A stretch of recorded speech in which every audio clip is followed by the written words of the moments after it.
So, yeah, working on my boots as always, but that's not what this is about.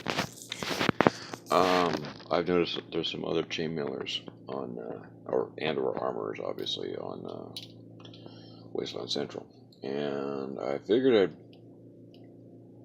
pop a flare on this one here. I'm sorry, I'm still working my first cup of coffee. I'm not entirely awake.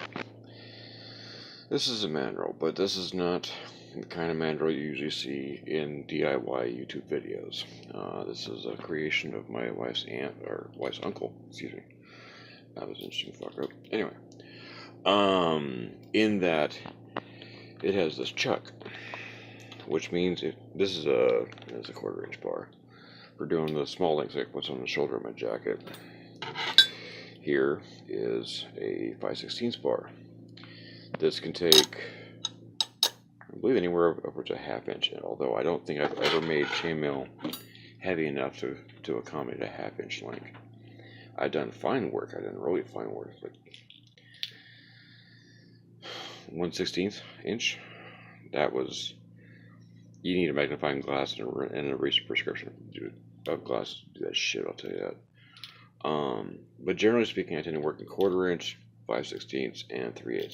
So I think it's a $10 chuck from Harbor Freight. There's a key for it right there. But this allows you to change your bar so you don't have to have a different mandrel for every size of link you want to make.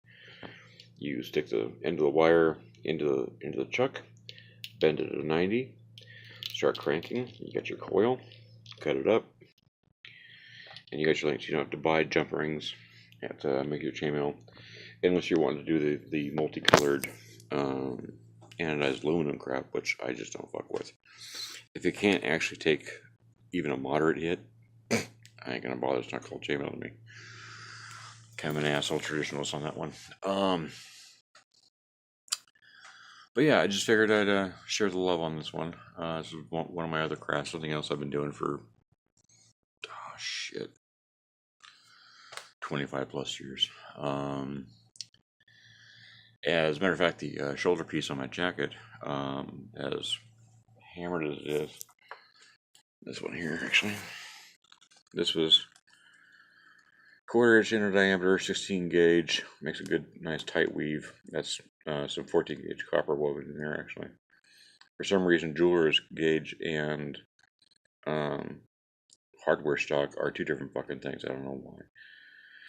But yeah, jeweler's gauge, that is 14 gauge copper mixed in with some 16 gauge, well, predominantly 16 gauge baling wire, is what it is. And the holes and whatnot are not from it falling apart. I actually did that on purpose because, well, we are trying to tell a story with our gear, aren't we? But yeah, well, heads up for other people who are similarly inclined for making armor and whatnot.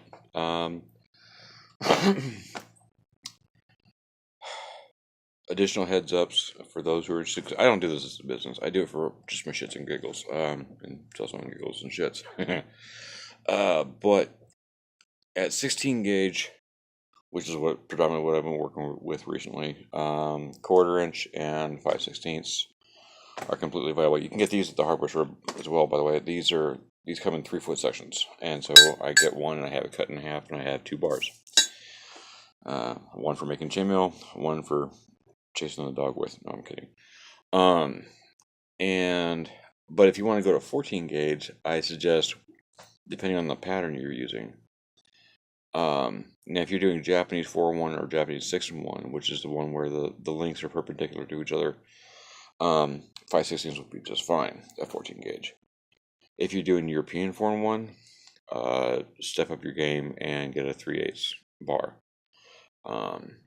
But yeah, rather straightforward construction. Fucking genius, in my opinion, actually. This was my Christmas present a couple years ago, actually, and I love it.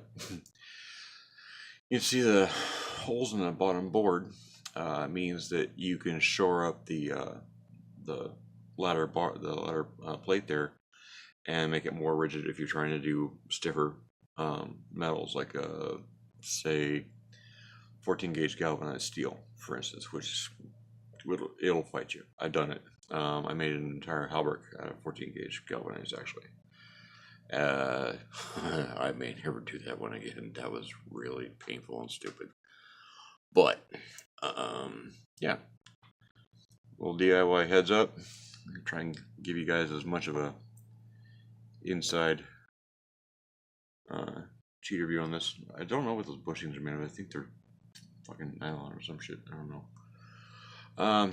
But yeah, this will hopefully expand some people's ideas as to what options they have, as compared to all the welded one-piece, mandrels you see being described on YouTube.